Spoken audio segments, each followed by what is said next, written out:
Okay, it sounds like that switched. Let me make sure the mic's coming out the right hole. Hi, everybody. I'm Grim Grizz.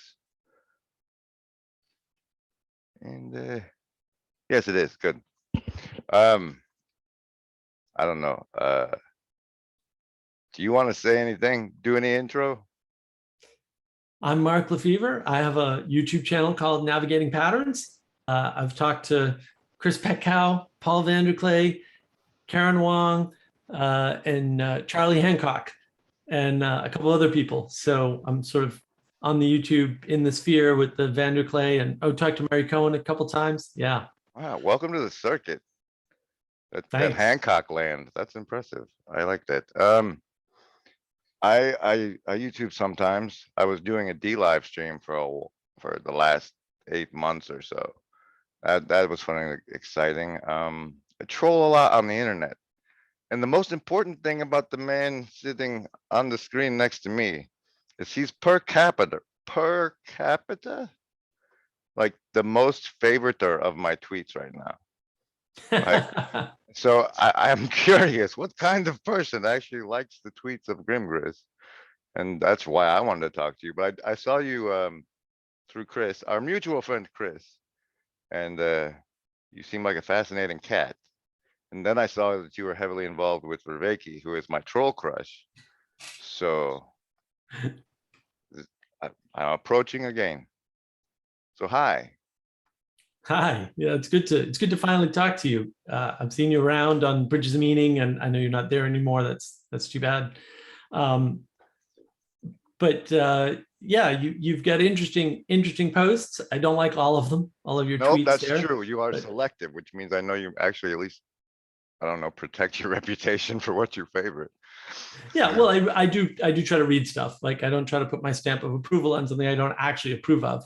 There are a few exceptions to that when I'm boosting things that from people that I know, when I know their content really well, because they have a shtick, and then I have a shtick on Twitter, right? I've been doing this Twitter and Instagram and Facebook. I've been doing these recipes to encounter the ineffable, right? So that's sort of what it is. It's got the format of a recipe. You take this and that and this, and then you've got ineffable beauty, right? Or whatever. I saw your shtick, and like, you're one of the few people that I'm like, you should follow this guy. I like this shtick. That's good. Yeah. Yeah, I appreciate that. It's you've said that a couple times, and bang, I get a couple more subscribers or whatever and followers on Twitter. It's great. Thank you. I've caught some of your videos as well, and so far my favoriteest thing is how your whiteboard always changes and seems to have absolutely nothing to do with what you're talking about. And so, like, I had to make sure mine was involved. This is the Omega Keck symbol. It is, and it's at the bottom of the sachet thing. Okay. Who is Thoth's girlfriend, and apparently has a pot leaf sticking out of her head. So a personal friend of mine. So yeah, I'd say the scene that we know each other as being in is something that came into whatever post-intellectual dark web. And like, I lovingly refer to it as the amateur light web.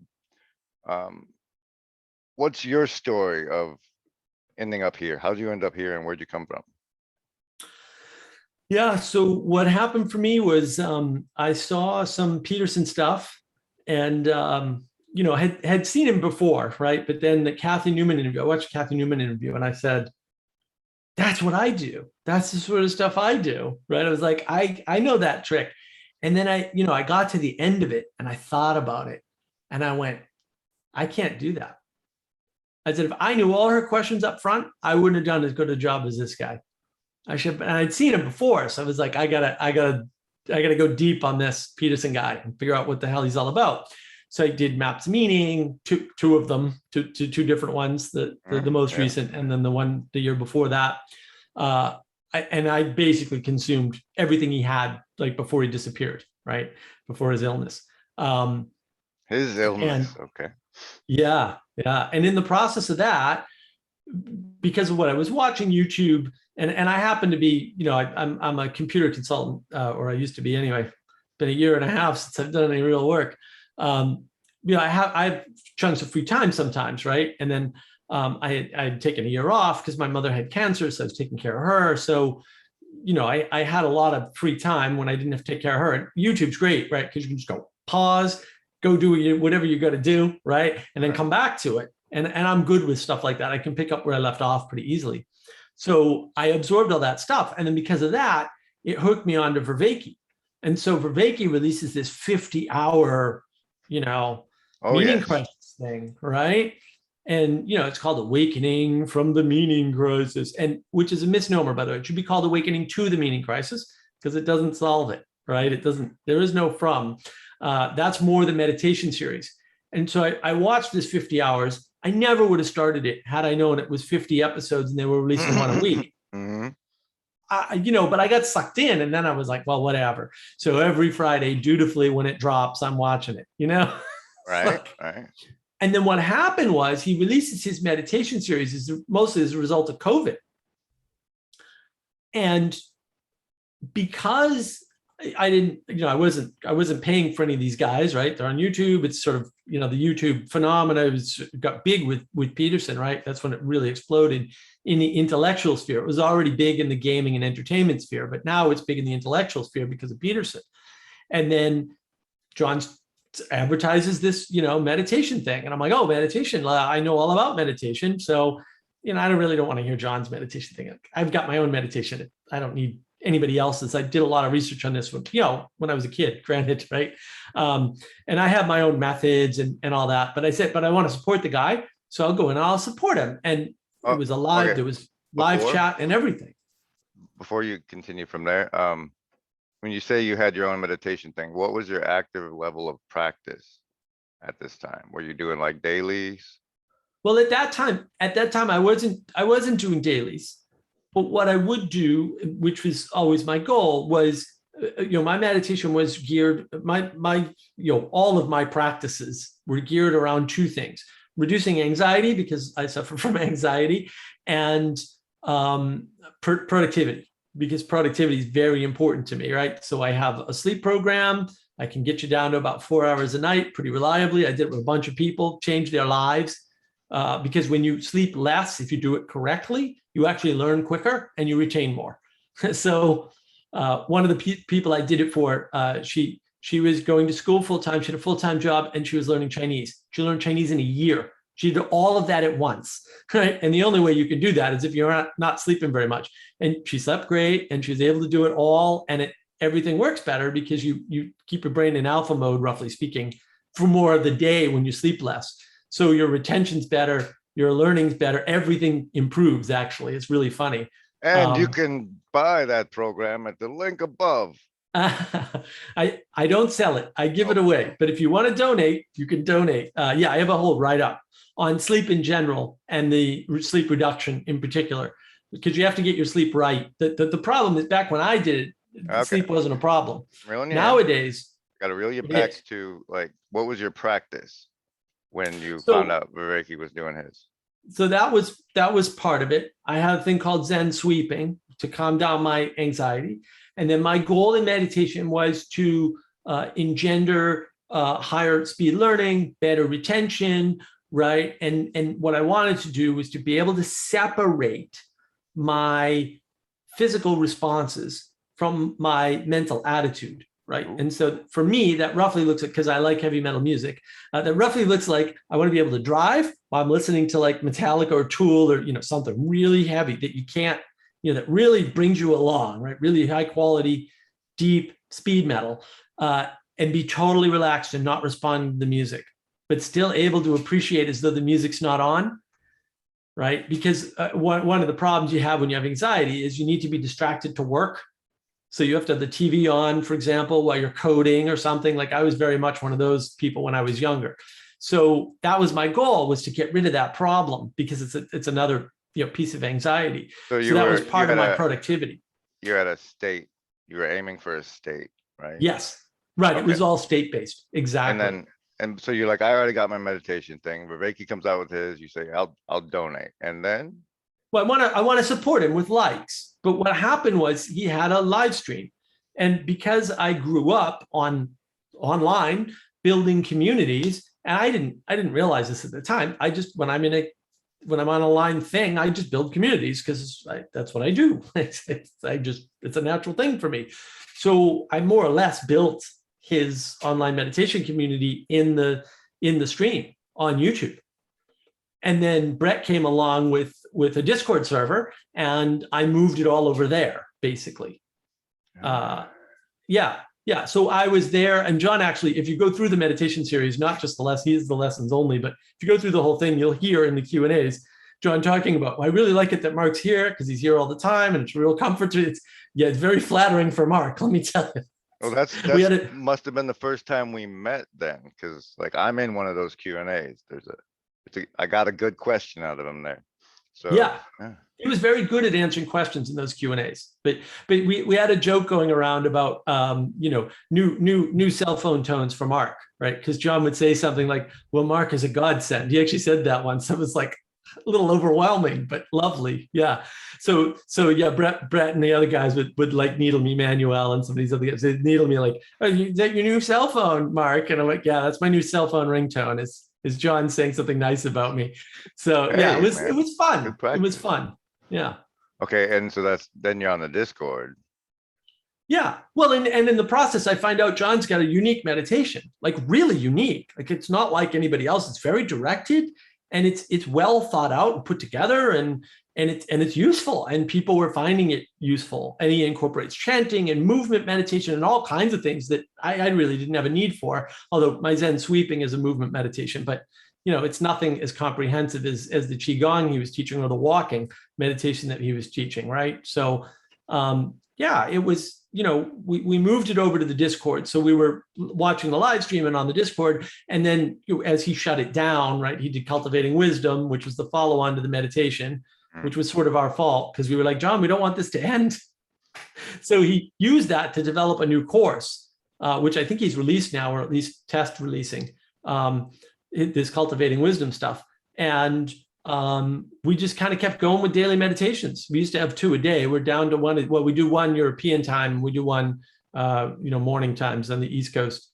So we're still doing them daily. Right? Here we are a year and a half plus later, right? And still going. So have you guys done any meetups as a result of the online group? No, I mean, we're very scattered. There's a bunch of people in Canada, in the Toronto area, who could meet up, but Canada, so they can't because they're still crazily shut down. Well, I asked because I've seen like Vanderklay's people have finally like some of them are driving across country to meet up with each other, and so that's the mark of like when it bridges into the physical manifest world, the embodied world, maybe. Yes. Yeah. It's notable because to me, since it started online, Right. And so like I've met a couple of people from the Discord, right, as a result of the Discord. One of them moved down here. She's 6 miles from my house. So, stuff like that has happened, but we haven't had regular meetups because everybody's in Toronto and Canada's locked down. I mean, I'd probably go to Toronto if I had the opportunity at some point, but everything's locked down. So you can't really get in and out. They can't get in and out of their houses in many cases. Like, I don't even think University of Toronto was opened back up for in-person learning. So it's like not Australia, but closer than us. Yeah, right. Yeah, it's pretty bad in Canada. And they're very paranoid about it too. So, it's craziness. Well, I was more interested in I'm backing away now because of what China's doing. I'm like pulling out of online involvement. And so I don't know, but it felt to me like before Peterson came back, there was a lot of stuff building, and then like it kind of got swept to the side and fizzled out in a lot of ways. Do you see that? And what are your thoughts? Yeah, it was funny. I was just talking to Joey on the Discord server. I've got a Discord server now, Mark of Wisdom, that I've been using to hide from the trolls on Awakening from the Meaning Crisis Discord. And I was talking to Joey about, man, the numbers are way down on Discord. That's because things are opening up, roughly speaking. But there's other factors too. September should have picked up and it didn't. Now, maybe the pickup will happen in October, but it doesn't look good from my perspective. We're getting onesie twosies, but I don't think it's going to really take off again. And we were talking about trajectory, and Vanderklay stuff started off in person, right? And then the Discord was a way for them to spread that out. But what you need to do is go from online to in person in these cases. The problem with that is that I know Paul talks a lot about platforms, and I think that's a bad way to think about the online systems.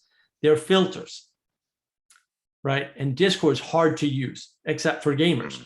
But gamers are the most in trouble. So you also get the most interesting, messed up people looking for, Vervaeke's work or help with Peterson or whatever, right? And then, those people are also highly socially anxious, right? And so they won't meet in person for the most part. So I think PVK is dragging people who would never go on Discord into Discord, which I think is an interesting thing. And then you look at what Peugeot's doing, for example, and they've got the Facebook group and the website.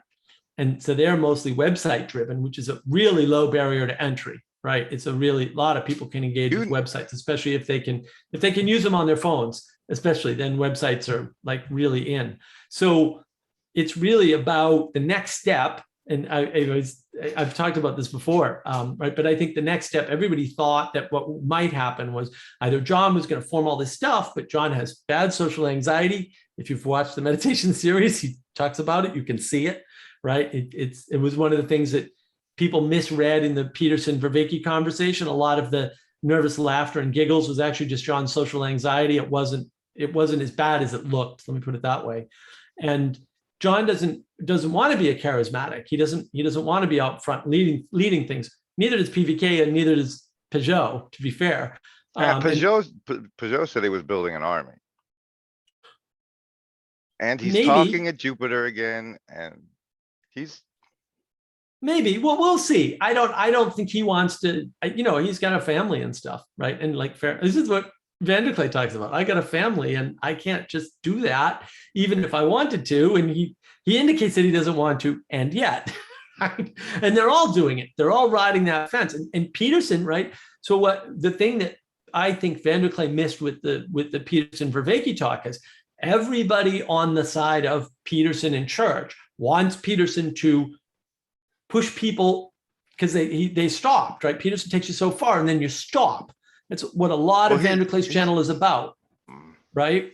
So he wants Peterson to bring them to the church, right? That's what they want. And fair enough. That's their game. That's their shtick. That's what they should want.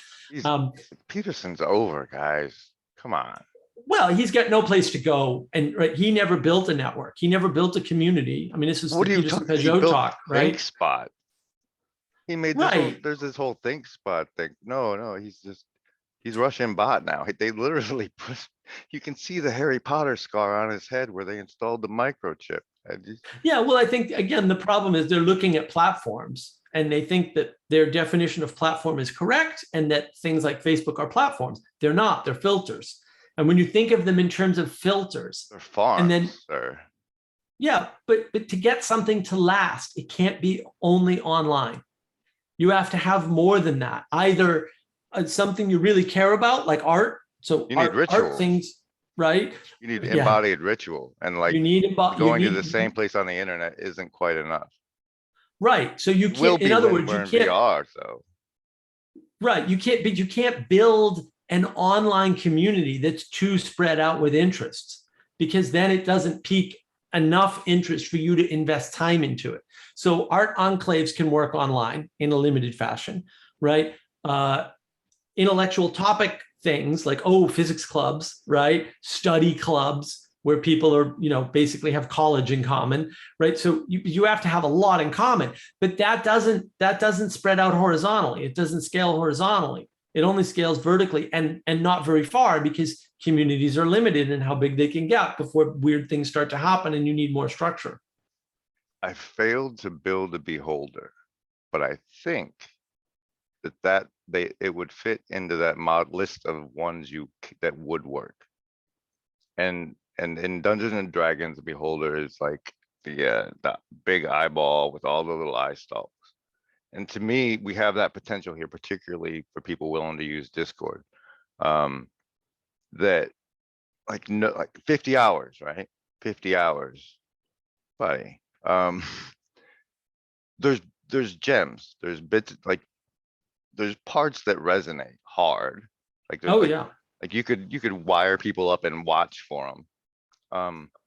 Those, like, those are golden nuggets that I was trying to right. get people to mine. And like, to me, they're like little eye stalks. They can watch if they have the time to watch it. If we have an army of eyeballs looking for the gold nuggets and bringing it back to the village of Discord, then the big eyeball can project that out.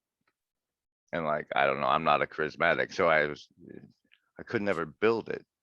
But like, Right. those are the types of things I was watching for and leaning into with when I saw these Discord developments. But like, now it's just things are getting so hot that it's Well, I there's don't yeah, know, it's well, there's pulling me different back into the real forces. world. There's different forces going on, right? And so if you look at successful Discord community like Bridges of Meaning, I was just talking to Joey okay, just before I left Joey to go here. I was like, Joey, how many servers are you running? Like, I don't know, 14. I, So, and he said, but like, you of all people, like, the power of a name, it's Discord. Why are that's the 14 is where it's coming in. so what he has is he has a bomb community, right? There's Bridges of Meaning community, and then a lot of them are gamers, right? That's that barrier to entry for Discord is you got to be a gamer with relatively tech savvy, right? You're not going to be an 80-year-old person on Discord. That doesn't work, right? Or even Especially if a the 40 or first 50 time year is your old. phone.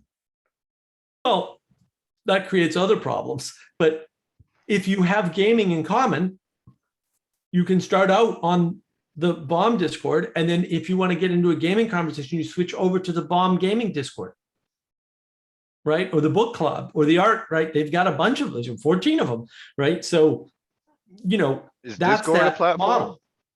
Huh? Is Discord a platform or a filter? It's just a filter. It's just a filter.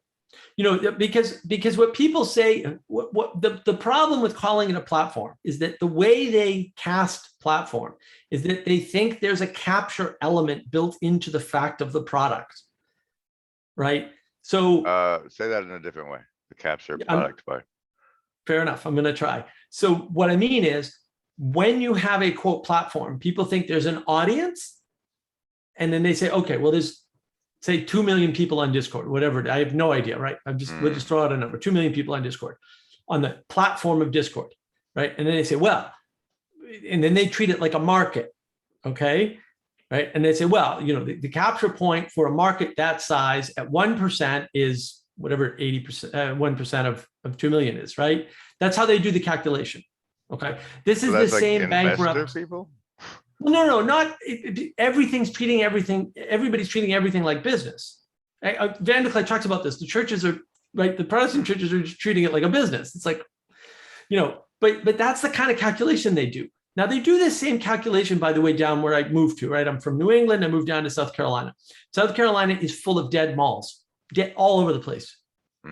Just there's nothing but dead malls down here. It's terrible. The rest of the country is full of dead downtowns. So. Right. But there's a reason why there are dead malls, because what they do is they go, okay, population size this, then they calculate the free income. That's where they screw it all up, because free income in the South is not the same as free income in the North, right? And basically spending patterns are different. When you're in New England, everyone's wealthy, basically speaking. Like even the poor people in New England are way wealthier than the poor people in South Carolina. Like down here, people have food problems. In New England, you don't have food problems. There are so many food banks, and there's no way, right? Down here, that's it, and it's different because population's spread out, and it gets real scary between here and Charlotte. Like there's nothing. Like I mean, there's gas stations and whatever off the highway, but that's it. Like you get off the highway and you're screwed, man. You could run out of gas real easy. There are 50-mile stretches with no gas stations here all over the place. That's not an unusual condition, right? So when you make a calculation like that and you set up a mall, what happens is the disposable income, which is the correct calculation, is not correct. And then no one goes to the mall because people don't shop at malls down here. They have no need. They go out once a month from their house and they buy what they need and nothing else. And that's it. And that's just the way they live. It's a totally different way to live. So when you build malls out here, they go bankrupt pretty reliably. And not all of them, but like, 1 in 5 survived, maybe. So I think there's 2, maybe 3 malls around here, and there's got to be 12 dead malls and major looking shopping plazas. Or the one down the street from me is half dead. Literally half the storefronts are closed. So, and that's a big mall. It's huge. It's absolutely enormous. It's spread out. It's an outdoor mall, but it's the same sort of thing with platforms. When you don't take into account the filter, you think 1% of the people on Discord are intellectually inclined? I don't. I think most of them are gamers, because that the filter is gamers. That's part of the filter, is the high tech filter. In terms of like, we're looking for people looking for what we're selling, or? Right. So what they're doing is they're saying a population has these qualities. It's like, no, an unfiltered population has those qualities. A filtered population has completely different qualities. The minute you apply a filter, you change the demographics inside the platform. And the day we're talking about, this is not advertisers, but. No, it's just the way people approach. Like I said, even Vanderklay is using the term platform. Platform's not a normal word. It's not a religious word. It's not a philosophical word. It's not a scientific word. It's an economic word. It's like soapbox, but with more prominence. Right, but it's an economic term. Why are we talking about Discord in economic terms? Well, because that's the easiest way to map it in some sense, if what you're looking for is audience. The problem is it's bad framing. Like it's not a platform. It doesn't have the qualities that economists would apply to a platform, because it's first a filter, and that changes the dynamics of the people that are available. So then when you try to talk about audience, it's like, well, what is your audience? And Clubhouse ran into this problem too, right? Clubhouse started out real good because the filter for Clubhouse was iPhone. Okay, well, but what if we recast like the Discords I think we're talking about as a service? Like you come on to the Vervaeke Discord while you're running through the Vervaeke stuff, and then you go away. Right. Well, and that happens, right? But the problem is, because it's a filter first, the service is limited in who it can reach. So we had one person, took her 3 months to get on the Discord. She'd been trying for 3 months. Once a week would regularly try to get on and join us, and just, it's too hard to use for her.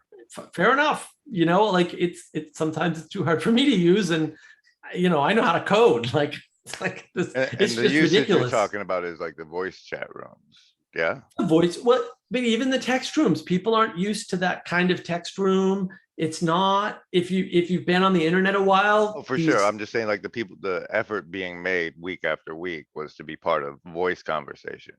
Yeah, absolutely. Because that's where the stroke is, in the middle of the pandemic. In the middle of the pandemic, people want to reach out, but people with social anxiety or people have no choice will reach out online, and that's the best they can do. And it's way better than being alone, right? Like, I mean, yeah, my shtick for the last months on DLive is like the virtually not alone network. Right. Like the beholder would have been pieces of that, it's like but I think what has frustrated me, the lack of evolution I've detected on the Discord, is toward metacognition. And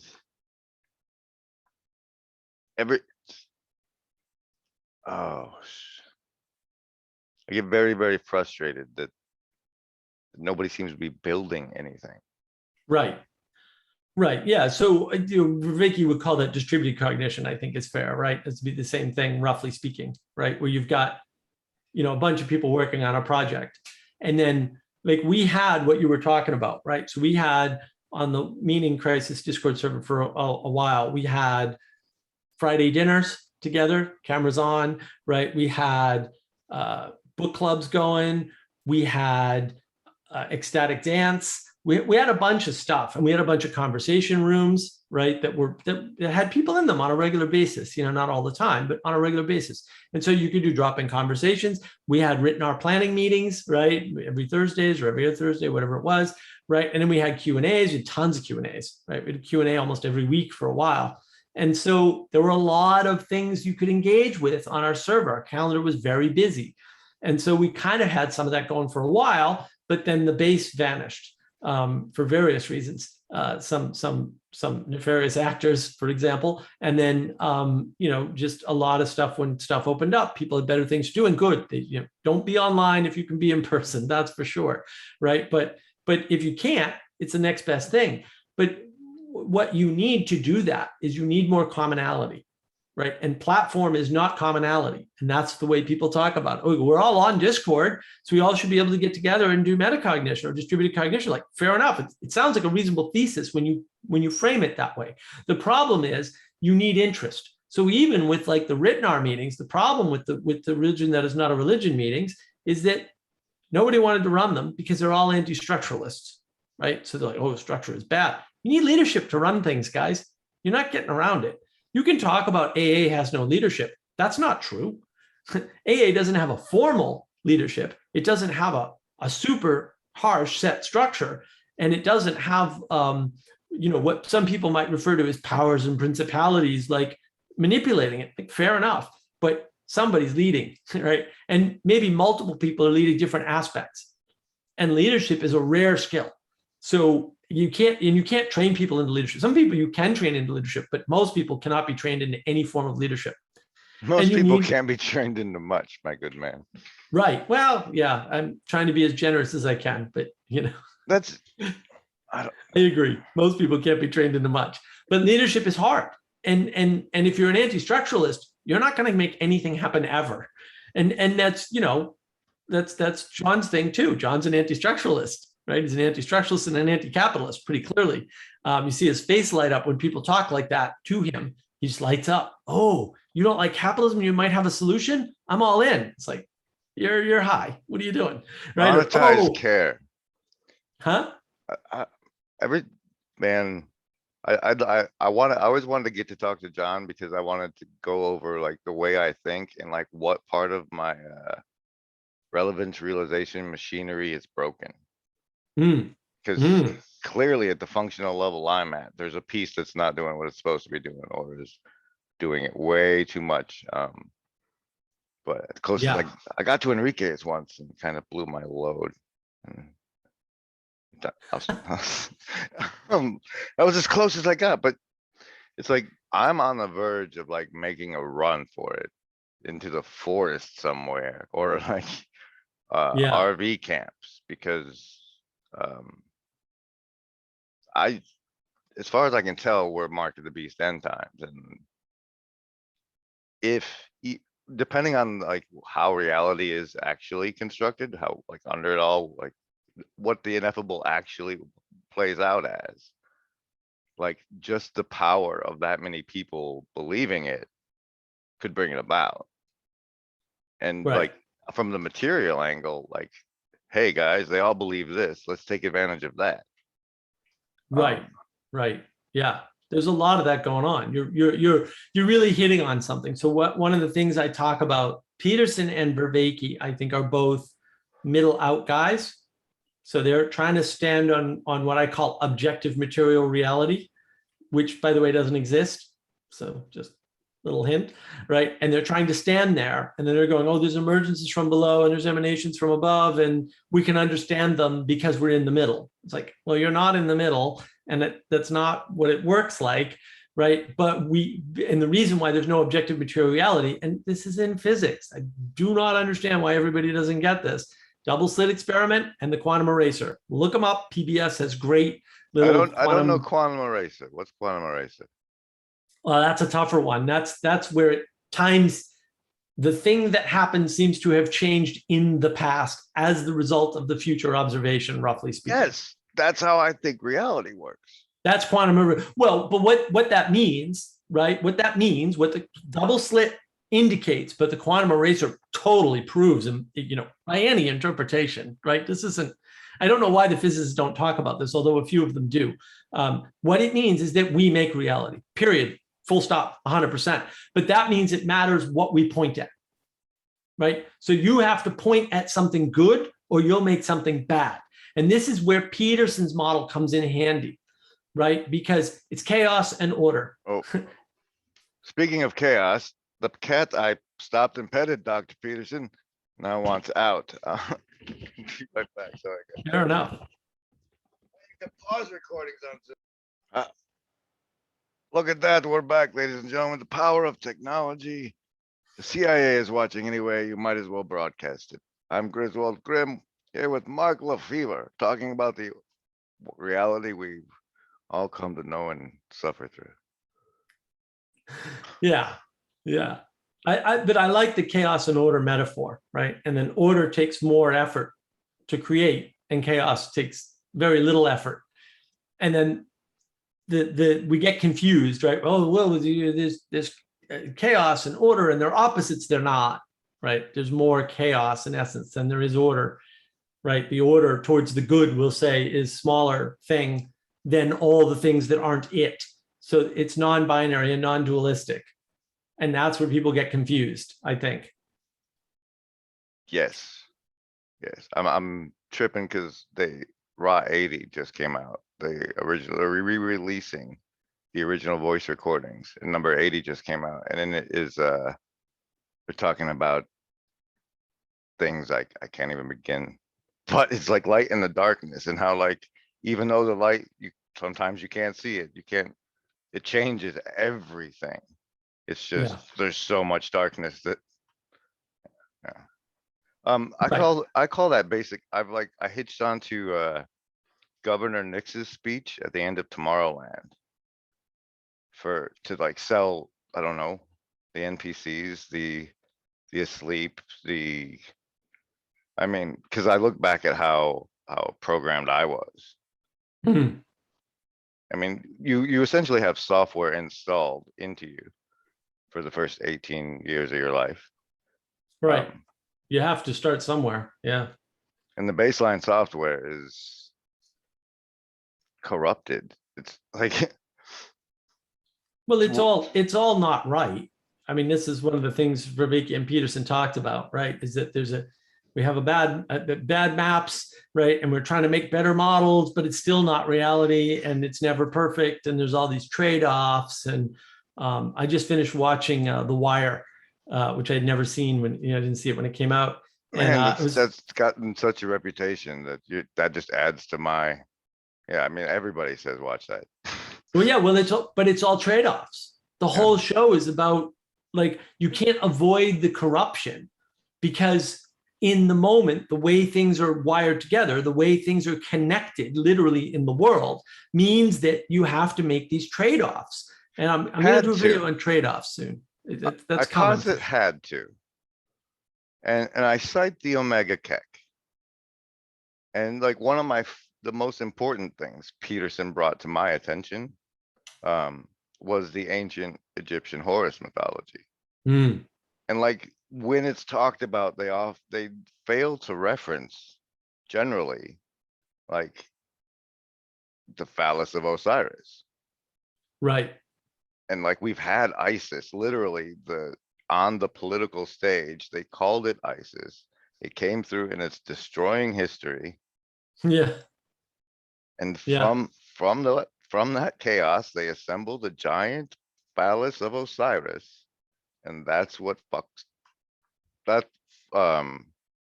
deals with the corruption and gives birth to the one who can see. Right. No, the parallels are amazing. And the way I talked to Karen Wong about it a few times in my, I think in the Peterson Vervaeke breakdown that we did over, I don't know, 7 episodes. We might do a last one. I don't know. We linked it here for you. Oh, yes, it is.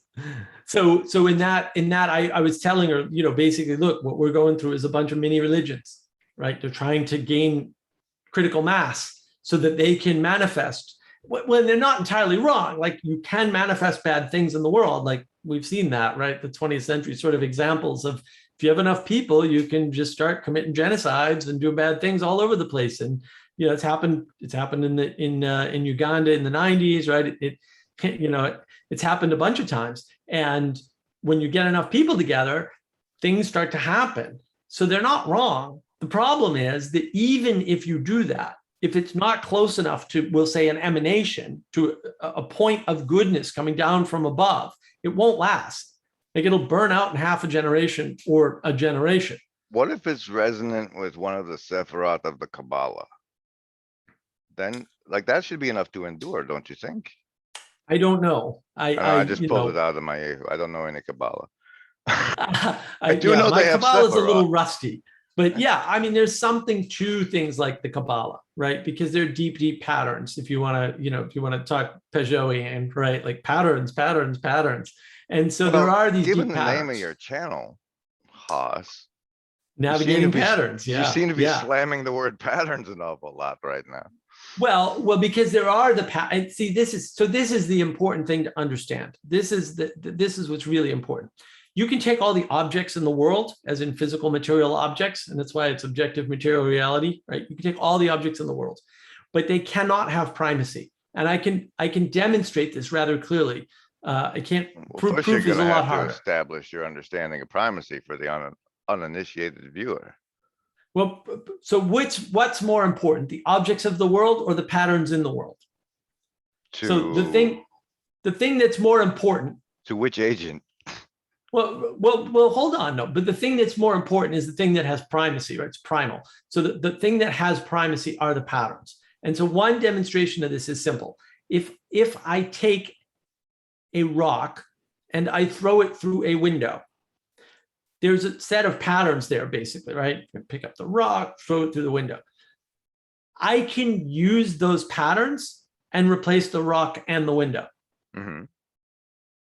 Well, if you can replace the rock on the window, the objects aren't the most important thing. The pattern's the most important thing, because the pattern doesn't care about the objects, but the objects very much care about the pattern, because the objects have no action, no force in the world without the pattern.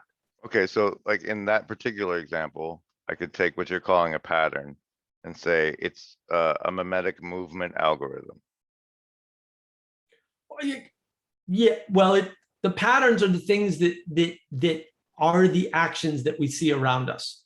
So mimetic movement algorithm is not a bad analog. I don't particularly like the word meme in particular, so mimetic's a little fuzzy for me, but dead correct. Different phrasing, but yeah. But then physics comes about as like the analysis of why the pattern.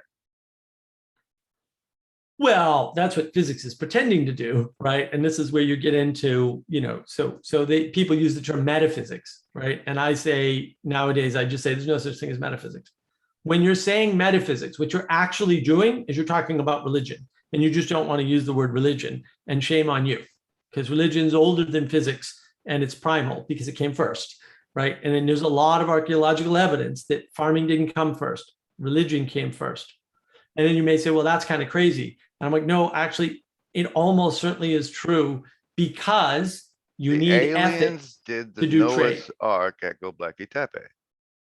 Right. So if you look at Göbekli Tepe, if you look at Stonehenge, if you look at these things, you need, in order to get together in a group from far off from all the points of whatever space you're talking about, doesn't matter, right? You need to have a common ethic, but that also allows you to trade.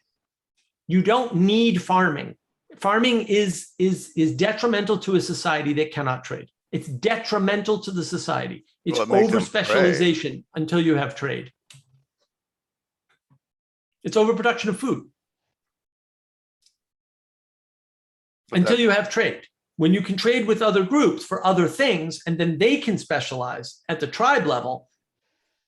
But in order to trade, it's crazy to trade when you're hungry. No, but small tribes. Advantage of. No, small tribes back when the population was much smaller on the globe. Small tribes can feed themselves with hunter-gatherer, no problem. And then, so one of the theories for farming back in the day, in like the Wait 80s, a I minute. think. Yeah, we need to get into this, actually. So, This is the thing. Hold on. Let me set the stage for this, because Mhm, like I did my talk with Pet Cow recently. I don't know if you had mhm. caught it at the time or not. I did watch it. Yeah, I watched both your talks now. Yeah. But then I saw you had this ancient aliens video come out right after that. Yeah. I was like, what a Aliens. coincidence that is. And so this is something we need, because I have my reasonable heresy. And like Yeah, you right. clearly believe like in objective material reality, that's not how things played out. Right? Right, right. Well, history is validation, right? And so what are we validating? And the present is the process of validating history. Right? That's how things unfold in the present. Okay. And that's what creates reality.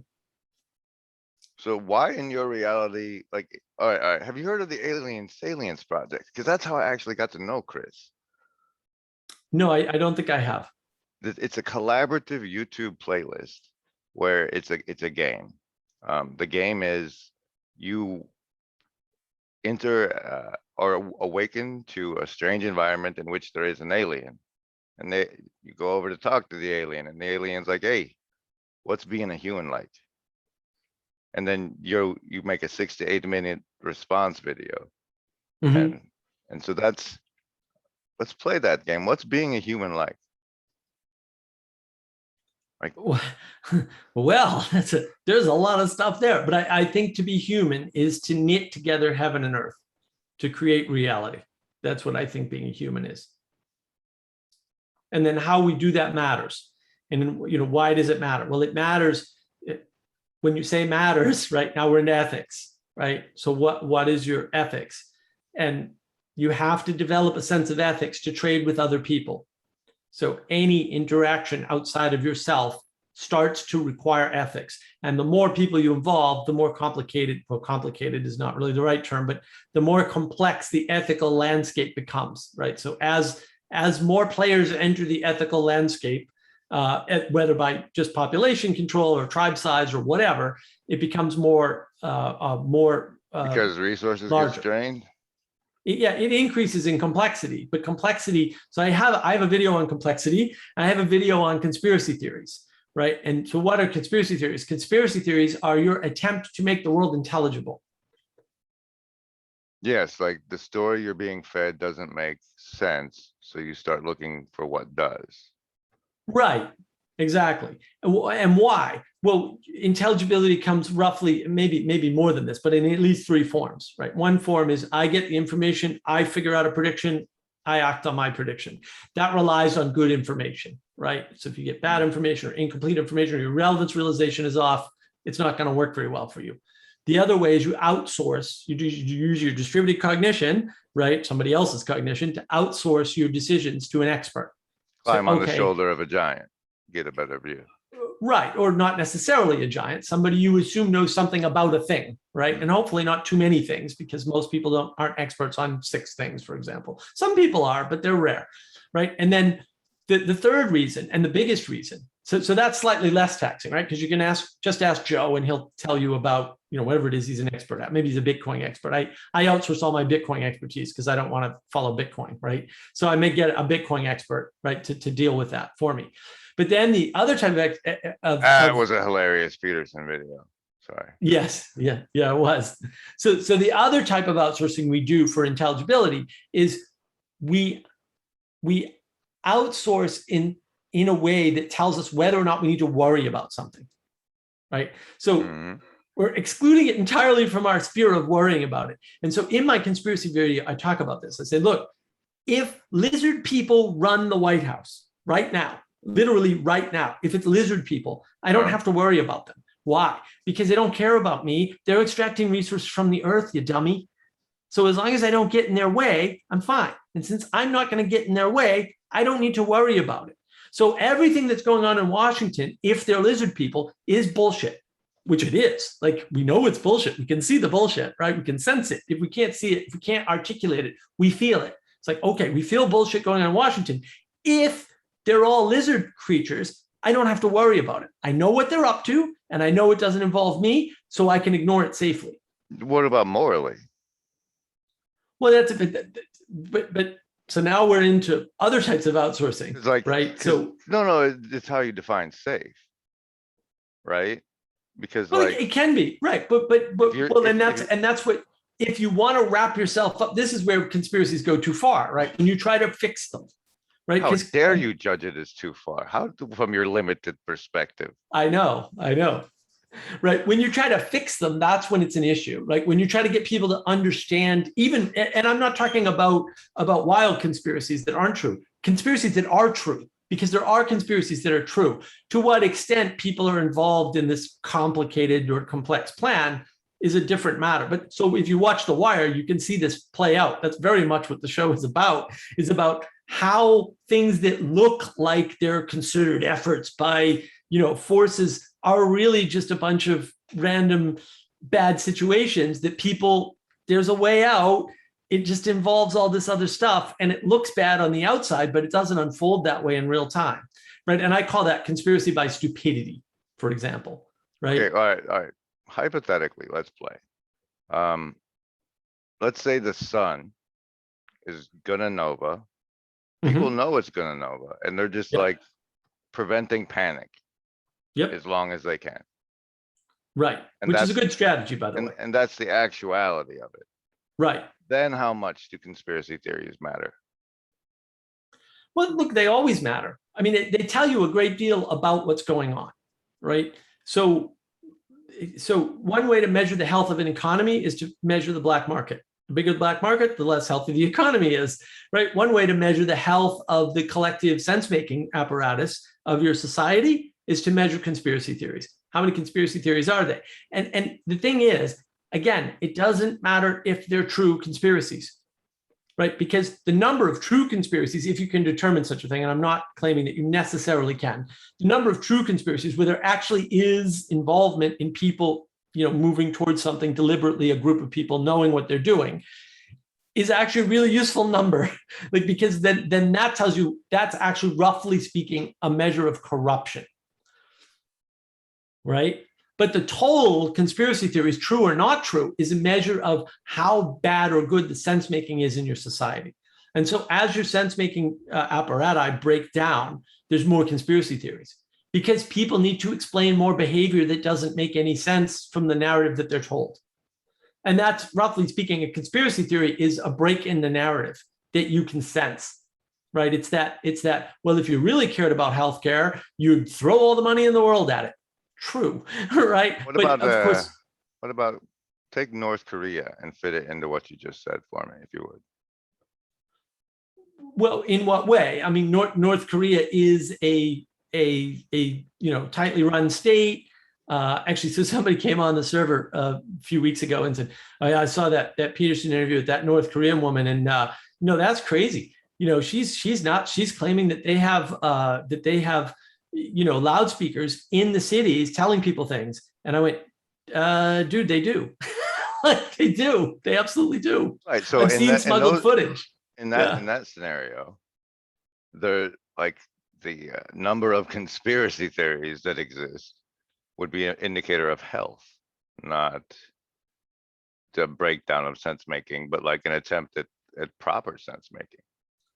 Well, it's a failed attempt at proper sense making, right? Because the number of conspiracy theories that you need to describe a thing means that what you're seeing doesn't match the narrative that you have, right? So there's a conflict there, and then that only happens to certain people. Like, certain people just act out the narrative. So if you let's just take a hypothetical. Let's suppose that you had an election, and let's suppose that the narrative in your head was, we always have free, fair elections in a state or a country whose elections are designed to transition power democratically and smoothly, right? So just 5 things. It's all you need, 5 things. Those 5 things inevitably form a narrative, or at least a narrative structure that can only play out a very limited number of ways, right? In the smooth transition of power from one leader to another, okay? Unless that narrative is broken by facts on the ground. So What if we don't have a free election? What if it's not a fair election? What if there's a lot of cheating, right? And then what you should do is not hold up the other three values. You should throw them out. You literally should. And, you know, in some countries, like maybe the United States, the Constitution actually gives you like 4 opportunities to throw out the democratic vote, because it realizes that there's a number of ways a democratic vote can become corrupted. And like Athens had this problem. That's why Athens didn't keep democracy, because it was too easy to corrupt the democratic vote.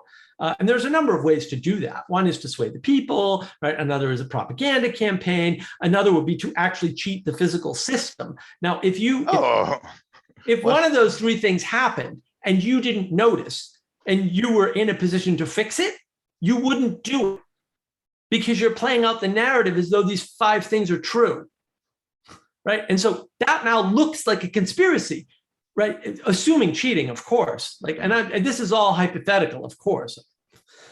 It's not based on anything real, we'll say, right? That might have happened anywhere in the world ever. That sounds like blinders crafted of faith in the system.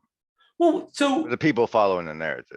Yeah, exactly. That's what people following a narrative do, right? And so now it looks like a conspiracy, right? Because if you know there was cheating, if there's one piece of evidence of absolute hardcore, like a video or something that proved cheating, or an incident where something happened in the election and it wasn't under public review, right? And it couldn't be publicly reviewed, that it doesn't matter what the outcome would have been. It matters that the trust in the election system is broken, because now it's not free and fair, right? So once the free and fair is broken, the other 3 shouldn't play out that way. The narrative should be broken. If the narrative isn't broken, that looks like a conspiracy.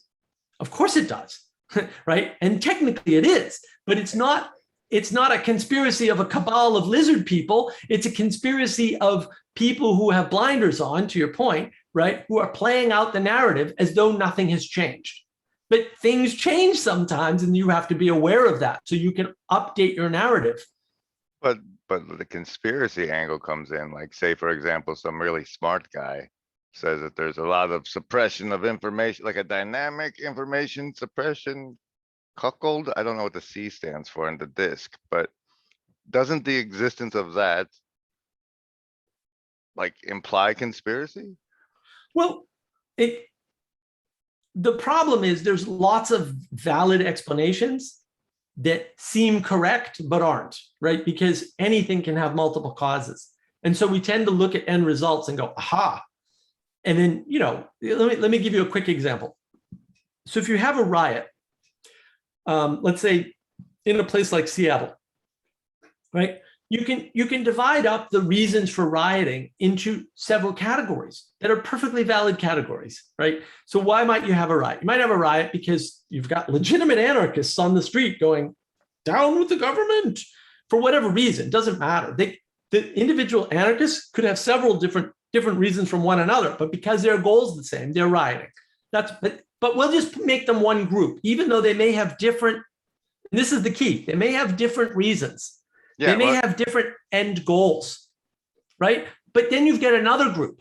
Another group goes, hey man, these guys are rioting. You know what that means? You know what chaos means on the street? That means we can go in and get stuff. We can just bust windows and grab cool sneakers, because that's another group. Now, again, they may not all want sneakers, but they all want stuff. So we can kind of make them a group, even though they may have a different endpoint, right? Because, I want t-shirts. I don't want sneakers. I want jewelry. No, I'm going to bust into the gun shop because I need some illegal guns. Whatever, it doesn't matter. Now you get 2 groups. There's property destruction and property acquisition. Well, no, but see, that's a bad model. What's happening is you get 2 groups rioting for totally different reasons. Then you've got a 3rd group in the riot, for sure. They are the hero of their own story. And so what does that mean? Well, they want to feel like they're being oppressed by the government, right? The government's got them. And then what they want to do is they want to prove that the government's oppressing them. So they're out there looking to be oppressed. They're literally playing the part of the victims they want to be, because that makes them the hero of the story they want to be in. Now you've got 3 groups with completely different goals, but they're all doing the same thing. And so, well, what does a riot mean? Because you can't make a riot like that go away by appeasing one group, because the other two groups want something different. And there may be more than three groups. Three is just that's easy to see. Like, this is well documented that happened in Seattle multiple times. The riots usually had about three components, right? There were the whiny people who wanted to get arrested so they could feel oppressed. There were the anarchists who were legitimate and, hardcore and weren't by and large getting caught. And then there were the looters. And they were all in all of the riots, because that's what made the riot up, was those three groups having something in common. But the thing they have in common is riot. And so you can see this play out in other places, like crash the economy. Wait. I'm not done with this riot thing yet. You're not done with the riots. Okay. Because where I come from, there's like this group that is like, hey, let's go and take this protest and escalate the violence so we can put down the protest. Right. They want to be the heroes of their own story. Right. But no, they're sent there with badges and yep. Yeah, so that's your hero group is okay. Well, yeah, if anybody who's getting involved in the riot to keep it going or to make it worse is trying to make something that they can fix. That's what they're doing. All right, I just, from a conspiracy angle, to ignore that, like, there's principalities that use the opportunity of a riot to achieve their own ends. And yeah, I don't. So I have videos on principalities and powers, right? It's two separate videos. So I've got slightly different conceptions of how that works. Now, yeah, once you get a group of people together or any organization together of any kind, it has its own set of goals. And sometimes those goals get corrupted or move or emerge from the fact of the group, right? From the necessity. And that's what's in The Wire. Like, The Wire is a great series for this because it really shows how that works. All right, but what I'm saying is, in this lens you're using with the three groups, where slots those that like get bussed in and gift cards for their participation, like the paid actors. Well, they're the heroes of their own story. Okay. Right. Like, I mean, anybody who's an actor is a hero of his own story. That's what acting is.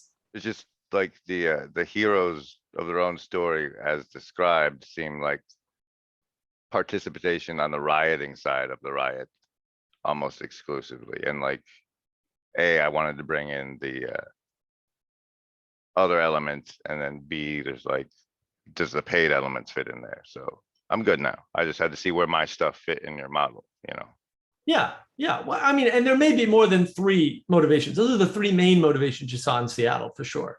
Is actual anarchy, looting, and hero making, right? That's the Chaz one you're speaking of.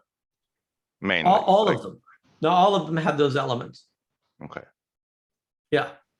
No, they didn't always pan out. Like, sometimes when the anarchists go somewhere and they've got the firepower because they're the ones bringing the Molotov cocktails, right? And the people bring bricks, because that happened, right? That happened. People brought bricks to basically help the poor black neighborhoods destroy their own, poor black people destroy their own poor black neighborhoods. Whatever. Then they got caught several times. Like, you can look on YouTube, or probably maybe not YouTube anymore, but BitChute, and see them. What about that? Where are you on that? Probably not like, YouTube again, anymore. Yeah. YouTube believes it's a platform, right? And they believe platforms have power because platforms are principalities. And I don't believe any of those things. I don't believe YouTube's a platform, right? Because different people use YouTube for different things, and the algorithm will filter you out of the things you don't want to see pretty easily. And that's what the algorithm is designed to do. So it's working as expected. Of course, the algorithms are terrible, and they're written by people who don't understand what they're doing. And the collective intelligence of everybody gaming the system is always going to be greater than your engineers. I don't care how smart your engineers are. They're not smarter than 100 people who are trying random things. And that's one of the things people don't recognize. So, the Google algorithm doesn't work the way they think it works, and they keep trying to make it work that way. Right. But there's a reason why those people are doing that. Like, they think they're controlling the narrative, literally, right? They're like, oh, the postmoderns got it half right. Narrative is necessary. Postmodernism is a stupid idea. It's just predicated on all kinds of idiocy and obvious observation that anybody could have made. And if you control the narrative, you control the people. To some extent, that's true. Like I said earlier, like there was an election, if there was an election that played out and there was cheating and people didn't notice, they would just play out that narrative without really realizing that they shouldn't be playing out that narrative anymore, right? And Yeah, so and to what extent is the lack of people realizing they shouldn't be pulling out or playing out a narrative an existential threat? It's the largest existential threat we have today, because when narratives get old and corrupt and we don't get out of them, you could have a bad result. You could even theoretically, I'm just speaking theoretically, you could get somebody with dementia to be the highest point in the land in a time of crisis in a country. That could theoretically happen. I'm not saying that's happened. I think that could theoretically happen. Especially if you were motivated to have the first woman president. Yeah, right. Yeah, but you don't want that. Nobody wants that, right? And then okay, so for America, then I got to run this by you, because you're a good judger of things, or at least convinced a lot yourself you are. Nice. I try. Fifth Amendment clause, like the populace pushes their state legislatures to hold the Constitutional Convention because the Constitution is the operating software of the country and we clearly need an update. That's what I propose. What are your thoughts? Well, I mean, we're not following most of the Constitution now, so it's dangerous because we could. And this is what happened to England, right? And so you heard Carl Benjamin, Sargon of Akkad, love that guy. Don't listen to him anymore. Don't have time, don't have interest. But you heard him for a while talking about, we don't need no document, man. You guys got it all wrong. The Constitution's redundant. And now he's totally changed his tune. And he's like, we should have kept the Magna Carta. Why? But why? See, it's really important. And this ties into everything, actually. The reason why you need a document is because when the legal system fails, when the political system fails, right? When the government actually fails, when an election fails, you need to be able to appeal to something outside of those things in order to get the ethical substructures rebooted effectively. Ethical substructures. That's good. Yeah. That's good, because the other question I was going to ask is, like, when so much of what matters in sense making, it seemed to me that it was more a physical survival and or social hierarchical decision-making process than a moral and ethical one. Yeah, I think that's where the problem comes in, right? The objective material realists, and pretty much anybody that talks about physicality or materiality or fails to mention the primacy of patterns and ethics is an objective material realist.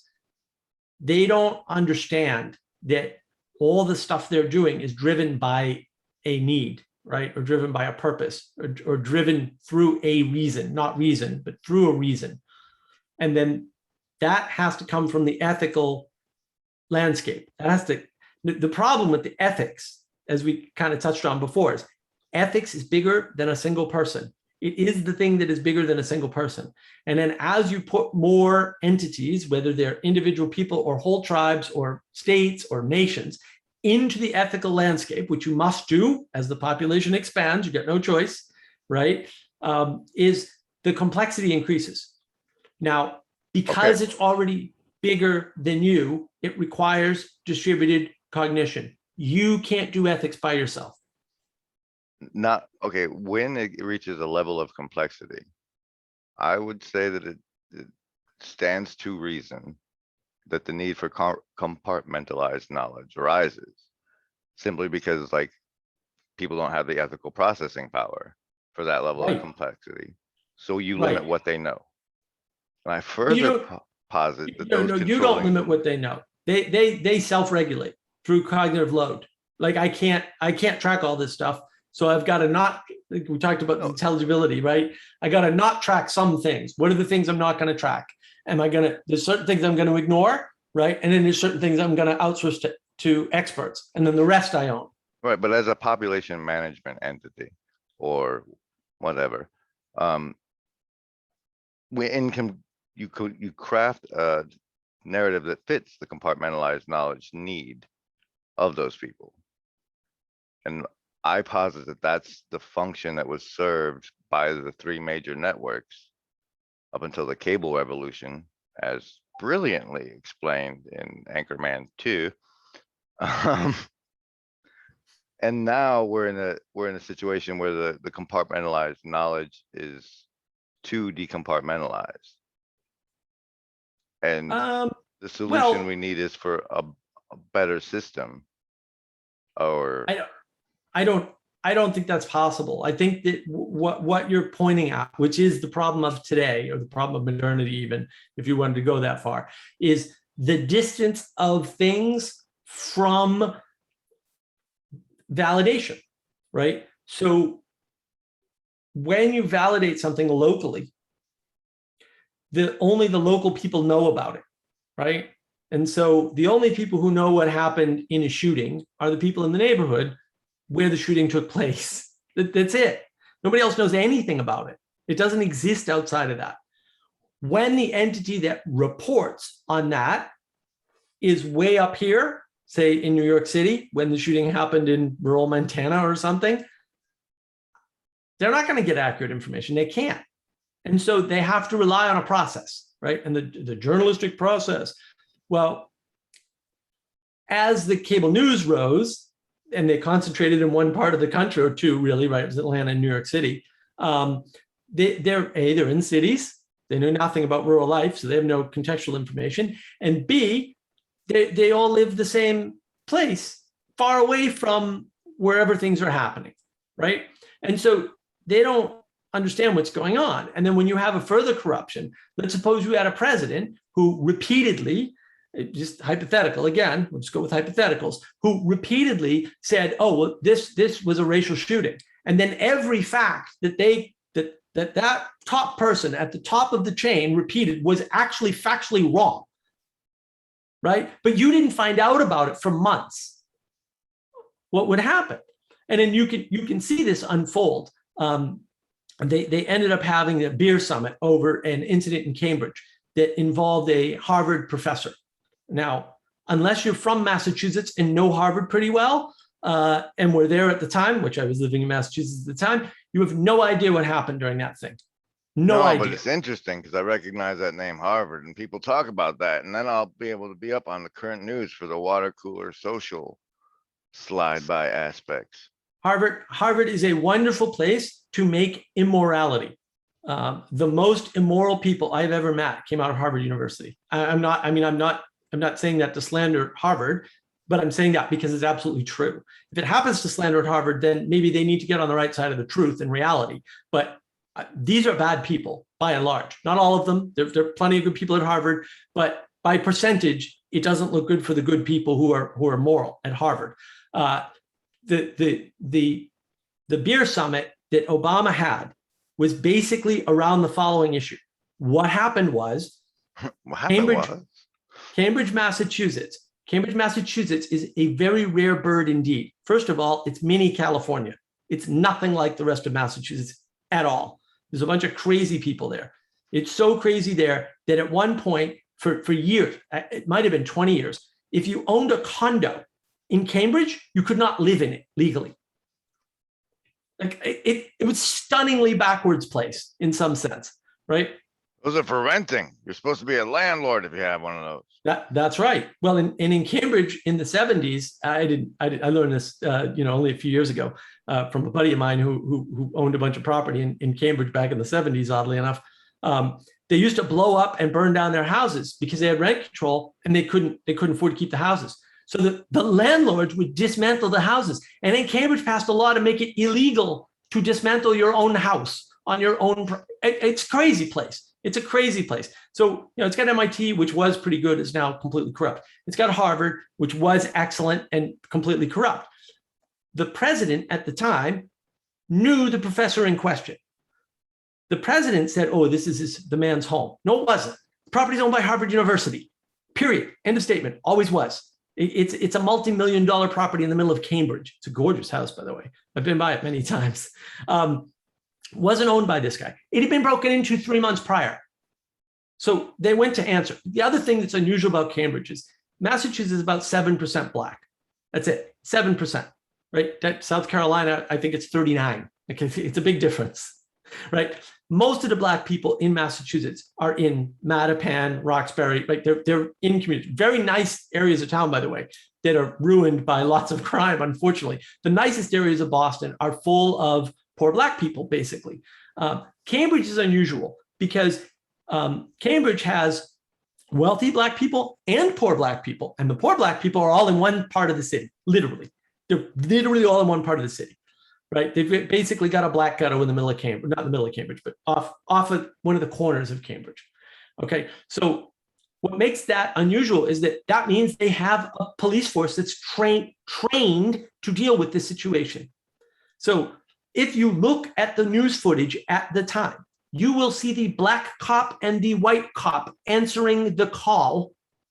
There's a Black cop there, physically there, a Black cop, right? And then they're crying racist to this guy. The professor, and I asked people about this at the time because I knew a bunch of people who had been through Harvard and whatnot. Everyone knows the guy's an asshole, literally everybody. Oh yeah, he's a jerk. Nobody likes him. He had a show on public TV. His show was all about how, famous Black person was connected to slavery. That was his whole shtick. He's a race baiter. He's a upper class, high level race baiter, but he's a race baiter. At the end of the day, he's just digging up like, oh, this is how your family's connected to slavery. What? And it went so high level, it's national news. Well, so this one incident, what happened is the guy returned home from vacation, or not home because it's not really his house. He returns back. He locked himself out. So he and his driver, both of whom were apparently Black, from what I understand, broke down the door, basically. And a woman walking by called it in. So there's a couple of guys breaking down a door of one of the Harvard properties in the middle of Cambridge. Maybe you want to come down and take a look. And that's literally all she said. Literally all she said. Okay. And then so they come down. The guy who answered the call, the white guy who answered the call, was the head of the training for the racial sensitivity in Cambridge. Literally the head of that training. And they're accusing this guy of racism. What? And all he did was ask the guy to show an ID so that he could validate that that's where the guy lived. That's it. He just needed to see a license with a name and an address. That's all he needed to see so that he knew that the house that the guy literally broke into the house that was not owned by him. Okay, he did that. The door's broken. You can see that. He just wants to make sure, because 3 months before it had been broken into for real by criminals, that this was the right guy, because he doesn't know every Black person in Cambridge or every Black person at Harvard. How would he know that? There's a lot of people live in Cambridge, man. What happened? So what happens is Obama gets on stage and starts talking about, look at the racism. What was in the house? Well, nothing happened in the house. Eventually they resolved it. But the professor made a big stink because he's an asshole. He's a high-level race baiter. And he's a high-level race baiter. Yeah. And his race baiting was acknowledged and picked up by Obama. Right. Now, wait a minute. There's a twist. Obama had him as a professor. Obama knows what he's like. He knows the guy. He knows what the guy's like. He knows he's an asshole. There's no question about it. Right. And yet he picks up the story anyway. So he knew damn well. He knew damn well what he was doing. And it's almost like it was a conspiracy. It does. Well, but it's a one-person conspiracy in that case, or a two-person conspiracy at best. I don't know. Maybe it's a favor for an old professor. But guess what happens? But it gets way more amazing than that. Guess what happens? So here's Cambridge, Mass. Cambridge, Mass overwhelmingly voted Obama in office. So here he is throwing his own people under the bus, his own white people, no less, because there's a lot of white people in Cambridge. There's a lot of Black people too, but there's way more white people, right? So he's throwing them all under the bus by basically, and the Cambridgeites love it, right? They just love to be evil so that they can cleanse themselves. I don't know. These people are all crazy as near as I can tell. So what happens is the news media picks this up and says, oh, it's definitely a racist issue. And as more and more facts come out about who the police was, the fact that there was a Black cop standing right there, like all these things that just didn't add up to the story Obama was telling, they start backing up. And so the way this actually ends, there's a beer summit where Obama basically apologizes and retracts everything. And at the same time, The woman who called it in was accused of being a racist. Now, it's so She's many the interesting original things. Karen. Yeah, That's right. gotta be right. like the origin of the Karen, right?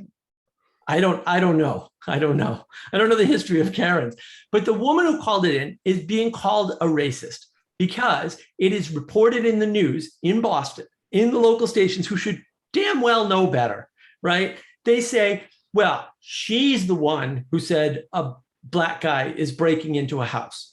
And that's pretty much more or less, I think that's verbatim, but my memory is not perfect. So forgive me if it's not verbatim, but she basically is alleged to have used the term black. Now, here's the problem. There's so many stupid things. There's a law in Massachusetts that says 911 calls are private somehow. Just stunning to me. Like, no, that shouldn't be true. But of course, it's to protect the victims. So all 911 calls, not just the calls where domestic violence calls, but all 911 calls are supposed to be sealed. So the news gets a report that this is what the woman says and starts to report that as true. Well, how did you get that? That would have been illegal had it happened. Fortunately, that didn't actually happen. Mind-blowing. They lied about it. They What? literally lied about it. The Yeah, well, news. this is the best. This is the best. The woman had to sue the city of Cambridge to get the tape to sue the newspaper who lied about what she said. It was much. She got Gloria Allred to sue, and they won. They did win. It's like, you can't keep this conversation private from me. I'm the one on the other end of the call, and you're the government. I would argue that you can't keep any of those calls private. You could keep them private for a time, but unless they were domestic violence calls, I think they should all be made public. I think that's ridiculous that the government is holding conversations like that private, because now we don't know what's going on with the 911 system or how good or bad it is, or like can't be reviewed, at least not in the state of Massachusetts. I don't know other states how they handle it. So this whole thing, the whole time, every time Obama gets proven wrong, the news media is covering for him by saying, oh, no, it was this. Oh, no, it was this. Oh, no, it was this. It was the woman. She's the racist. There's definitely racism involved here, and we're going to find it. There was no racism involved. It never happened that way. None of what they said happened. It was stunning. But is that stupidity or conspiracy? The conspiracy of stupidity, right? They want to believe something that can't be true. Can't be true. It's Cambridge. That's awful generous, especially given it's Cambridge. And you just recently told me that the most immoral people you've ever met or whatever live there, right? Yeah, well, they come out of Harvard. Whether or not they live there is a different story. There are certainly some Cambridgeites who went to Harvard and stayed, unfortunately. I want to hit you with a aside. Is there a morality in which immorality is moral? Well, if you conceive of ethics the way I model it, right, which is roughly speaking, ethics are ideals, they're up here, morality is the implementation. Then what happens is, and I talk about this, there's a playlist on Awakening from the Meaning Crisis Discord where Manuel and I go over Ritnar, roughly speaking. And in the first of those talks, at the end, beautiful things unfolded, but I was talking about ethics and morality. And I was talking about how if I see a cross around your neck, I can guess something. It's not 100% accurate. I get that, but I can guess something about your ethical, landscape, about what you see. You're advertising something by wearing it. And your implementation, right? Roughly speaking, right? Because you're probably a Christian, and that probably means certain types of trade are okay with you that might not be okay with somebody who's not a Christian, right? Or like whether or not you could get drugs off that person if you have a cross, the odds go down. Yeah. Yeah, but little things like that. But it's way bigger than that, right? Like if somebody says, "Oh, let me help you," right, and they're not wearing a cross, the odds that they're going to mug you go up. Right? So it's little things like that, but they're not little. They actually end up being big, and then it determines types of trade. Right. And you can hear about this, like, oh, you never want to trade with a Russian, right? Because the Russians are, right. Whatever. There's all these stereotypes. Cultural trading programming that matches with, yeah. Right. Well, but that's informed by your ethics. But morality is the implementation. And so the reason why you can continue to trade with somebody who, say, screwed you and acted immorally is because maybe it was immoral from your perspective, but it was moral from their perspective. Or they made a mistake and did something immoral. But because we share an ethical landscape, I can forgive them. Or because you need money, No, yeah, but you can the trade with them possibility anyway. is it opens the possibility for forgiveness, so that an immoral act can just be a difference in perspective or Yeah. a mistake, because people make mistakes and everybody has a different perspective. So immorality as such doesn't prevent us from trading again in the future. And it does, the shared ethic gives us a way to repair that relationship. And that's why it's important that morality and ethics are separate in my system, and ethics is higher because it's ideals and morality is implementation. Well, it's like you speak like the most immoral people, and like in my mind, there may be on a spiritual level a morality where, in order to be of service and separating the wheat from the chaff, you provide temptation, or you do horribly immoral things so Well, that yeah, to allow for all the opportunity for the good that happens after a horribly immoral thing has been done to someone. right. You got to burn off the dead wood. I mean, I'm like, I'm pretty big on the church pedophilia scandal because I'm from Boston, and that harmed people that I know. Like it devastated whole communities in and around Boston, in Massachusetts. Eastern Mass is just full of the And you talk about wreckage. the act, the crime part, not the, or both. Well, both. I mean, so you see the wreckage of all of these priests abusing young boys, right? And mostly in the Catholic, the Irish Catholics, for example, big segment, right? And then everyone's got, either they've been affected or they've got a relative that's been affected. And like, to the point where several people, if you know anybody, if you just meet anybody in New England, several people that have been directly affected by that. So it's a big deal to me, right? And for those people, I'm like, yeah, burn them. And I do mean literally burn them. I mean, like, set humans on fire. You don't need a trial. And I'll err on the side of burning a few innocent people, because that's how I am about like harming children in that way. Like, it's a no for me. It's a hard no. I got no tolerance for it, and I just don't care. And like, the church has to pay for that big time, and they're not doing anything to fix it, by the way. But that's a different topic. But like, you have to do things like that. Like, you have to have a Spanish Inquisition. Like, you have to. Like, of course it's going to go too far. Yeah, no shit. That's why you don't want to get to that point. But in order not to get to that point, we all have to call out evil. And if we're not doing that, we're not doing our part. And that's what I talked to Chris Petkow about, right? Was calling out evil. Yeah. I don't know. I watched the agency part, and oh, I had a place I wanted to take it. There it went. Oh yeah. This burning off the dead wood you mentioned. We have dancing robots now. And a lot of people that want jobs. Where are you on where we're at as Yeah, I mean, humanity right now? you can't allow that stuff to happen. So I read an article years ago, probably 4 years ago now, maybe more, where they talked about down south in particular, because I was moving here at the time, or I was already here, I think. And they were saying, basically, if you put semis, self-driving, you destroy the entire economy of the southern United States. It's gone overnight. Bye. Why? Because those people make 6 figures plus, and where else is that money going to come from? There's 2 industries down here in like South Carolina, Georgia, those areas, Florida: the military and trucking. That's it. Those are the 2 main industries. So you take one of the main industries away, that's going to devastate, and for what? What are you gaining by doing that? I'm not sure. And the worst part is, self-driving doesn't work for passenger vehicles, but it actually does work for semis, because semis are primarily on highways. And highway driving is way easier problem to solve for a driving AI than driving in a city. It just is. You can take my word for it. I actually know a lot about AI.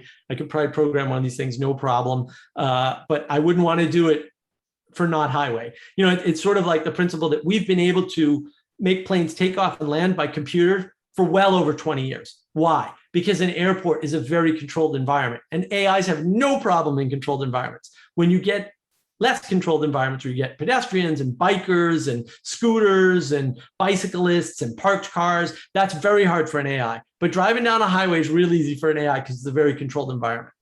So it's a real danger. That's the physical jobs. I mean, I worked personally in a hospital system where better software resulted in 100 less jobs.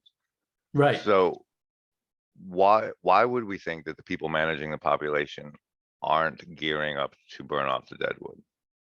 Well, I don't think they're managing the population. I mean, most of these things fail horribly, right? And the people are trying to make things happen, and it's not working. So what you see is you see an election that just happened, and everybody was expecting a bunch of changes to happen, and all of them have gone horribly wrong.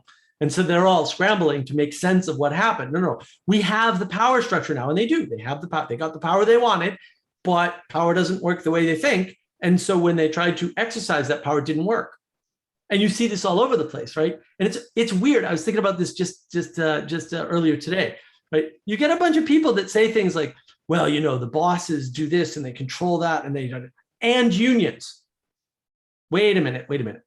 One of those things can't be true. Either the unions have power or the people at the top have power. And like, well, the unions balance off the people at the top. No, that's definitely not how that works. The top corrupted the top of the union, and the union's still better than not being unionized. Well, no, I don't think so. I mean, I grew up in Lowell, Mass. I know a lot about the history of unionization.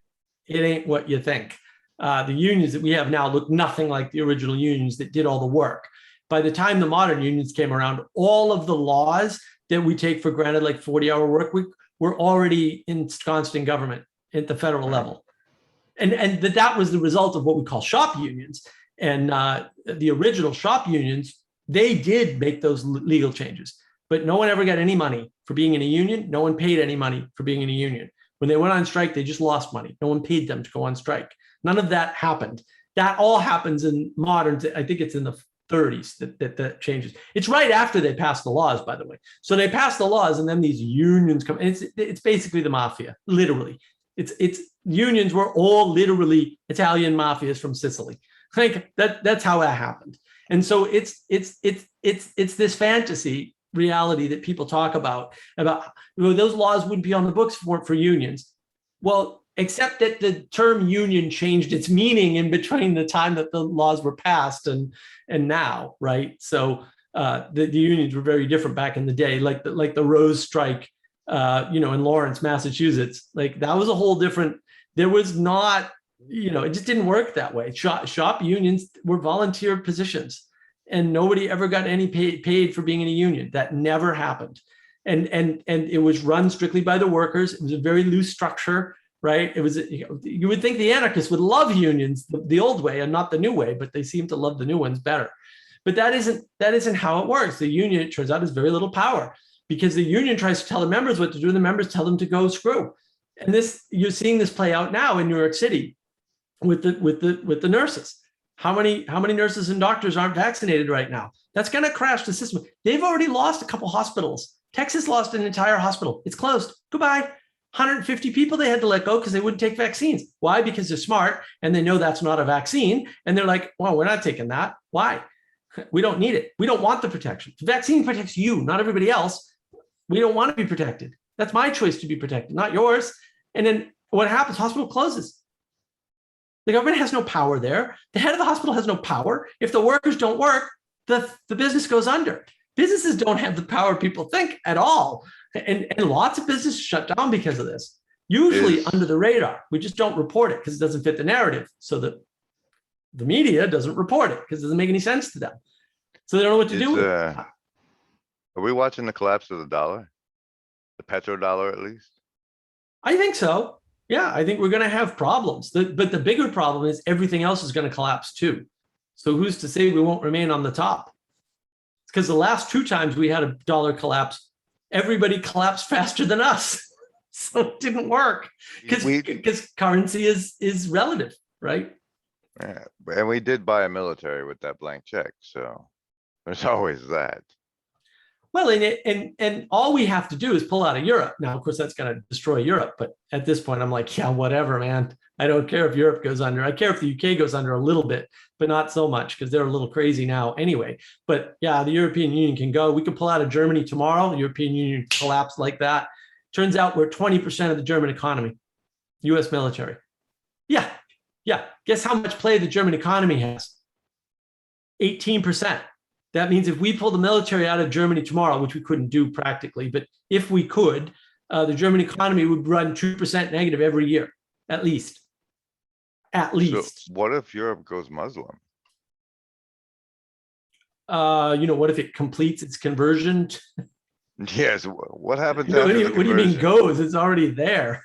Well, a lot of people there don't realize it, I think, so. Yeah, no, they don't know what's going on. Yeah, there's a big problems in Europe. People don't realize because they don't understand. So, for example, like everybody, oh, France is great. France is the most terrible place on the planet. The only thing France has right is nuclear power. 75% of France's power, roughly speaking, is nuclear. Right? You tell people in the US that, and they're horrified. Oh my God. And then they don't believe you because it can't be true. It can't be true. Everything in Europe is perfect and beautiful and blue and rainbows and unicorns and Skittles everywhere. I was like, no, Europe's a dumpster fire, guy. France in particular is a dumpster fire. I don't know because I haven't heard anymore. since the yellow vests. Like Well, are they still doing it? I know, they were right? riding for a year of protests. And then there were all these church burnings. But the thing people don't realize, France has never had a non-white person in the government, or until recently, maybe. But as far as I know, never, ever. There's zero non-white representation in France. There never was. They have ghettos, huge ghettos of Muslims with a 50+% unemployment rate because the French are all racist and won't hire Muslims, by and large. That's true.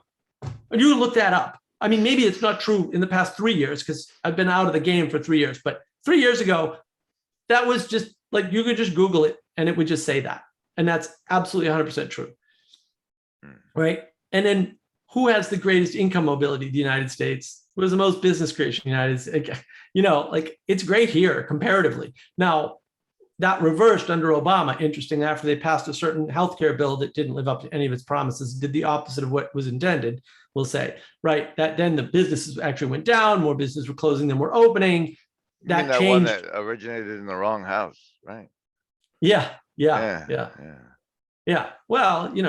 if you want conspiracy, look at how that bill tried to dismantle the healthcare system to force us into single payer. Right. It hasn't worked, although it may yet, because we still haven't stemmed the bleeding from. Well, we're going to have National Guard hospitals now. So. Right.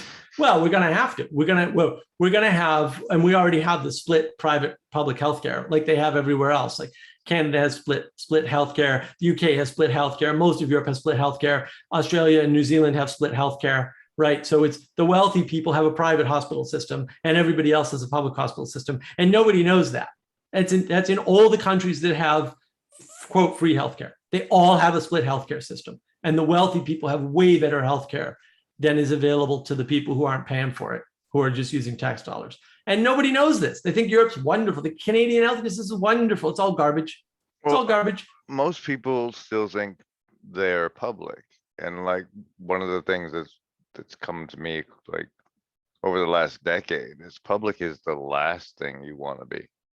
Right. It's the lowest common denominator. That's the diversity, exactly. Inclusivity, and like there's right. only it one goes to the place lowest where common everything is denominator. equal. Right. That's the only place equal is. But yeah, you can't make things equal except by using the lowest common denominator. It's just these overeducated morons, Taleb would call them intellectual yet idiot. I call them overeducated morons, think that you can get everybody up to the same level. No, you can't. The only thing you can do is bring everybody down to the same level. That's all you can do because you can't take a disabled person and make them not disabled. That's not an option available to you in the world. So the only way to make things equal is to bring everybody down to the lowest common denominator. And that's what you saw. Like you see this reliably. This is why socialist systems fail, because they bring everybody down to the lowest common denominator, and then everybody's equally miserable. Oh, thanks. I don't want that system, though. If you want that system, you can go to North Korea and get it. I'll pay the ticket. Get out. There's places you can be like that. Don't be doing that here. I don't want that.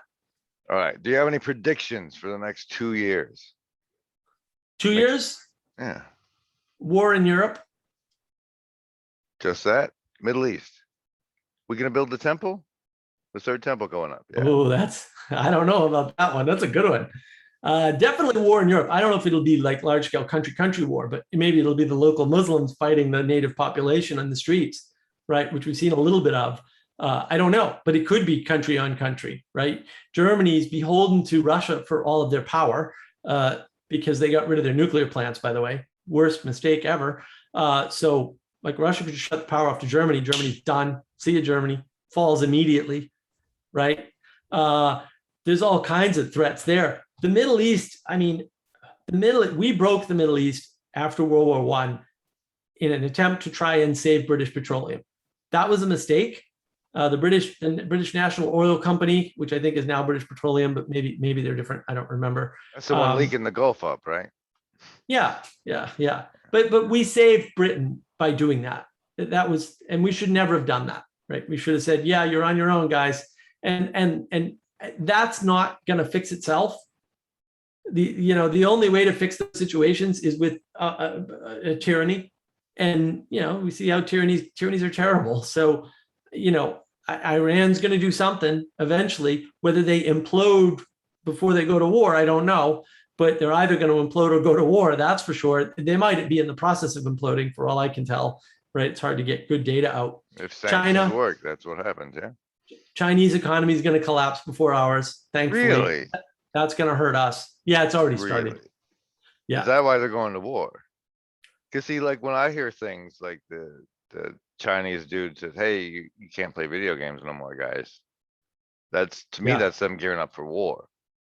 And no, it's them realizing that they followed too much of the West, and they're like, "Oh, video game addiction is bad," because then the problem is, so if you want to put it in your terms, the programming from video games stuffs their head, and now they can't be programmed for being a good citizen of the Communist Party. Because you got to remember, cognitive load is a thing. We can only know so much stuff, and most people are, average or below intelligence, so they can't know a lot of stuff. So if they stuff their brains with knowing video games, they won't be able to stuff their brains with CCP rhetoric and propaganda. That's literally true. And that happens to all kinds of people too, right? It happens to the John Vervaeke's and Jordan Petersons of the world and the Paul van der Klees, right? They get these crazy ideas in their heads about what powers and principalities are, and they're wrong. And they don't know. It's a shortcut for them. They're following a narrative. And look, it's not wrong. It's a reasonable model. It's just not correct enough to get us out of where we're at. And you see that. Like if you stuff somebody with video games, they won't know how to fight in a war, to your point. That's true. And if they need to be good citizens, they can't be good citizens if they're addicted to video games. Paintball for Jesus. Huh? Paintball for Jesus. Paintball for Jesus. Whatever works. That's the way out. That's the way for our youth out of video game addiction. Well, we got to do something, because we outsource our ethics and or our morality. You don't have to outsource your ethics. You have to outsource your morality, though, for most people. And Sam Harris ain't got anything that works. Vervaeke and Peterson are never coming up with anything. What about Nietzsche? He's got your that best bet is a master church. morality, right? Well, look, did Nietzsche get past Plato? I don't know. Heidegger didn't. Did Nietzsche ever? Did anybody get past Plato? Maybe no one's gotten past Plato. I listen to Channeled Woo guy. It's better than Plato for me. This was good and fun. I feel like I should prepare more for the next one. These facts you have and whatnot. I'm more of a, you follow the tweets. Yeah. You're out there trying to sense make in a world that's crazy, and the world is crazy, and people are looking for rationality to return to the world. And I keep telling them it's not going to happen. You need to get in a small community that can help support you. And you need to help build and grow that community so that you have support, because things are going to get worse before they get better. And worse doesn't, things are not going in a direction. Things are chaotic. Things are going in lots of directions. Lots of these little religions popping up and failing all over the place. And that's going to get worse, not better, as we deconstruct. Watch for the resurrected phallus, folks, because it's coming. Thanks, Mark. And scene.